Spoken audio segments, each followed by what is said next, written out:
नाहिद जी हमारे साथ मौजूद हैं अभी भी, और मैं उनसे एक और सवाल करना चाहूँगी कि थर्कोल से क्या बिजली बनाई जा सकती है? डेफिनेटली थर्कोल से बिजली बनाई जा सकती है, क्योंकि कहीं पे भी आपने बिजली बनानी हो तो बेसिक आपको पता ही है कि एक ही चीज़ चाहिए जो कि हीट होती है जी।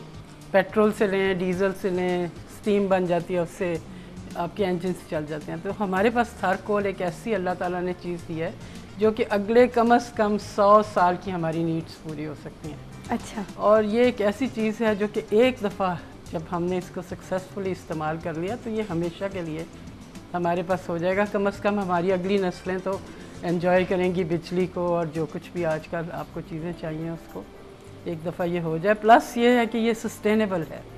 अच्छा। इसकी कॉस्ट जो है ना कॉस्ट इफ़ेक्टिव होगा ये, क्योंकि ये हमारे पास ही अवेलेबल है। ये हमने कहीं से तेल तो लाना नहीं कि डॉलर की प्राइस चेंज होगी तो हमें इसकी प्राइस चेंज हो जाएगी, ऐसा कुछ नहीं होना।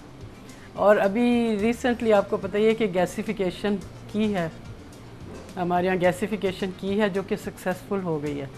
उसके ऊपर थोड़ा बहुत और जो भी हमें चाहिए कुछ खर्च करने के लिए, मेरा ख्याल फंड्स थोड़े से दरकार हैं। एक दफ़ा वो हो गए तो ये एक ऐसा साइकिल चल पड़ेगा, एक ऐसा पहिया चल जाएगा जो कि चलता ही रहेगा इंशाल्लाह ताला। अच्छा नाहिद जी, हम ये भी तो सुनते हैं ना कि हमें चाइना ऑफ़र कर रहा है, हमें ईरान ऑफ़र कर रहा है, हम वो भी बहुत सस्ते रेट्स पे, तो हम इस पे क्यों नहीं मतलब सोचते? अब जैसे आप बात कर रहे थे कि गवर्नमेंट को हम ब्लेम ना करें ना, मगर गवर्नमेंट डिसीजन भी तो लेगी, तो कोई इस तरह की बात होगी ना आगे। हो सकता है कोई उनको इस तरह के कॉन्ट्रैक्ट पे कोई कमीशन का काम नहीं मिलता, इस वजह से वो ये नहीं कर रहे। हाँ, ये तो आपने बड़ी अच्छी बात कही कि हमें अगर कोई सस्ती बिजली दे रहा है तो उससे ले लेनी चाहिए। ऑफ कोर्स हमारा जो बहुत इमीडिएट हल है वो तो शायद ये हो सकता है, लेकिन ये कभी भी किसी दूसरे पे इन्हसार करना जो है ना, वो आपके लिए लॉन्ग टर्म में कभी सही साबित नहीं होता। कल वो नाराज़ हो जाएं और वो पीछे से एक स्विच ऑफ कर दें। जैसे अब हम ये सुन रहे हैं हम तो बैठ गए ना सब के सब, तो ठीक, मगर जैसे अब हम ये सुन रहे हैं कि हम इंडिया से बिजली ले रहे हैं, फिर तो मैंने तो पहले कह दिया, इससे ज़्यादा मेरा ख्याल कहना भी नहीं चाहिए कि हम अपने सारे डिसीजंस और हर चीज़ को एक स्विच अवे कर देंगे। सिर्फ उन्होंने एक स्विच बंद करना है ना। तो ये मुझे नहीं पता कि अगर आप मैं अपने घर में नहीं चाहूँगी कि मैं ऐसे करूँ, और मेरा ख्याल है कोई भी हम में से कोई ये नहीं चाहेगा कि हमारा जो कंट्रोल है, हमारी जो लाइफ लाइन है, वो हम किसी और के हाथ में दे दें, चाहे वो हमारा कितना करीबी दोस्त हो या हमसे थोड़ी दूरी पे हो और हम समझें कि अब वो हमसे करीब हो जाएगा। ये बहुत बड़ा इशू है। दूसरी मैं आपको बात बताऊं कि कभी भी हमें इस तरह की किसी पैराडाइस में नहीं रहना चाहिए, जैसे कहते हैं फूल्स पैराडाइस। जी।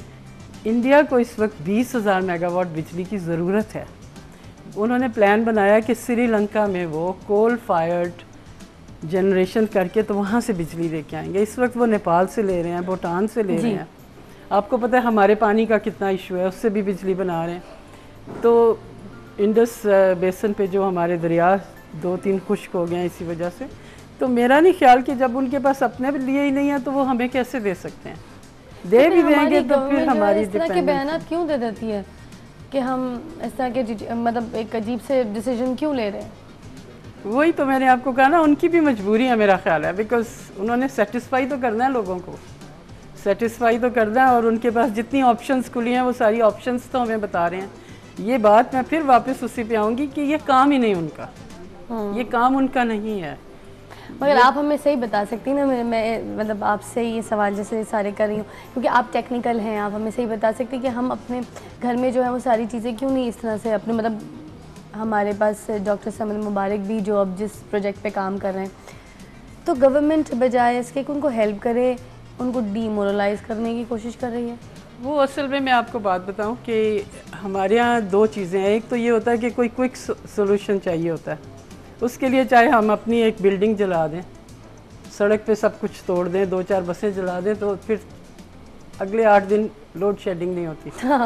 तो ये हमें मतलब ट्रेन हम इस तरह हो रहे हैं कि जब तक हम तोड़ फोड़ नहीं करेंगे हमारी बात कोई नहीं सुनेगा।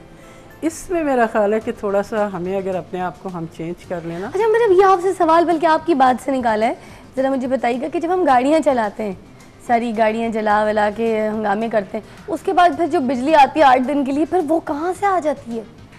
कि हाँ वो कोई बोतल में जिन बंद है जो आता है 8 दिन के लिए बिजली दे के चला जाता है। देखिए मेरा ख्याल है कल भी आपने प्रोग्राम किया था और इतना आपको पता चल गया होगा कि पाकिस्तान में 23,000 मेगावाट बिजली हम प्रोड्यूस कर सकते हैं। जी बिल्कुल।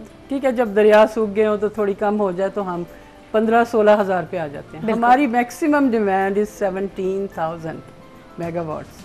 तो एक ज़माने में आपको याद होगा कि हम ये कह रहे थे कि हब पावर से हम इंडिया को बिजली बेचेंगे। आज हम दूसरी जगह पे खड़े हो गए हैं। वो बस यही हुआ ना कि हम अपने फाइनेंसिस को मैनेज नहीं कर सके। This is not a problem of production. बिजली प्रोड्यूस करने का प्रॉब्लम नहीं है हमारे यहाँ इतना। हमारे यहाँ प्रॉब्लम यह है कि हमने उसको मैनेज नहीं किया। जो प्रोड्यूस कर रहा है उसकी जो कीमत है हम वो नहीं अदा कर पाए, उस कीमत से हमने कुछ और कर लिया। बिल्कुल बिल्कुल। तो ये इस तरह की मिसमैनेजमेंट हो जाती है जब आपका बिजनेस अपना ना हो। अगर किसी दुकान में मैंने अपने पैसे नहीं लगाए, वहाँ पे फर्नीचर मैंने नहीं ख़रीदा, जो सामान आ रहा है मेरा नहीं है, जो बिकेगा तो मुझे उसका फ़ायदा नहीं आना, तो फिर मेरी बॉदरेशन उतनी नहीं रहेगी। अगर कंज्यूमेबल गुड्स हों और वो ज़ाया हो जाएं तो ज़ाया हो जाएंगे। अगर जब तक आपका खून पसीना अपना उसमें नहीं लगा होगा।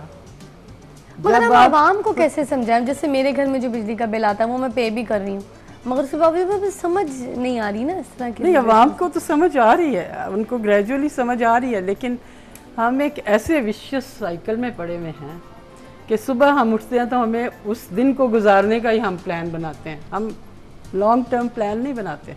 आप किसी को भी देख लीजिए, हमारा बाय नेचर हम जो साउथ एशिया में लोग हैं ना, हम सुबह उठते हैं तो हमारा दिन शुरू होता है कि आज क्या पकाना है और रात को क्या करना है। और ये बड़ा कम प्रोग्राम होता है कि next day, next week, next year हमने क्या क्या करना है। कभी ऐसे नहीं होता। आप ये देख लीजिए कि ईद से चंद दिन पहले आप बाज़ारों में देखिएगा कितनी भीड़ होती है। बिल्कुल, हम पहले से प्लान नहीं करते किसी भी चीज़ में, हम इतनी प्लानिंग नहीं वही बात अब देखें ना, प्लान कर ही नहीं सकते ना।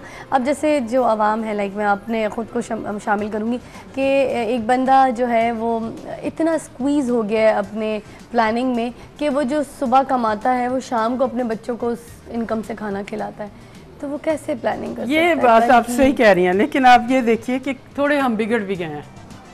इस वक्त आप देखें कि जो अफोर्ड कर सके या ना कर सके उसके पास 1 या 2 मोबाइल फ़ोन्स होते हैं। हाँ। उसमें वो कार्ड ज़रूर डाल लेता है कि नहीं? जी, इजी लोड। आप ये देखिए कि कौन सा, मुझे तो कुछ अर्सा पहले मैंने देखती थी कि किसी के पास मोबाइल नहीं होता था। अभी मैं देखती हूँ कि अक्सर के पास 2 होते हैं, कईयों के पास 3 होते हैं। हाँ। और हम इतनी अच्छी हम कौम हैं कि कल मैं खबरें सुन रही थी कि गवर्नमेंट ने कहा है कि अब एक शनाख्ती कार्ड पे आप 5 ले सकते हैं, उससे ज़्यादा नहीं ले सकते। हाँ। दैट मीन्स कि कई लोगों ने एक शनाख्ती कार्ड पे 5 से ज़्यादा भी लिए होंगे। बड़ी हैरत हुई मुझे ये देख के। फिर वो फ़ोन भी आ गए हैं जिसमें 4 सिम्स लग जाती हैं। अच्छा। तो आप ये देखें कि इसका मतलब ये है कि हम उन सब चीज़ों में इतने पड़ गए हैं कि ये जो बिगर इशू है जैसे बिजली है, जिसके ऊपर उनसे फिर हम दूर हो गए, उसकी तरफ हम सोचना ही भूल गए। तो सिर्फ ये नहीं है, और भी बहुत सारे, आपको पता है आजकल तो कितनी चीज़ें हैं जो फेलियर की तरफ चली गई हैं। बिल्कुल। एक वक्फे का वक्त दरकार है, आपको थोड़ी देर के लिए भेज रही हूँ, उसके बाद हम आपके साथ हैं। बिजली बदनाम हुई।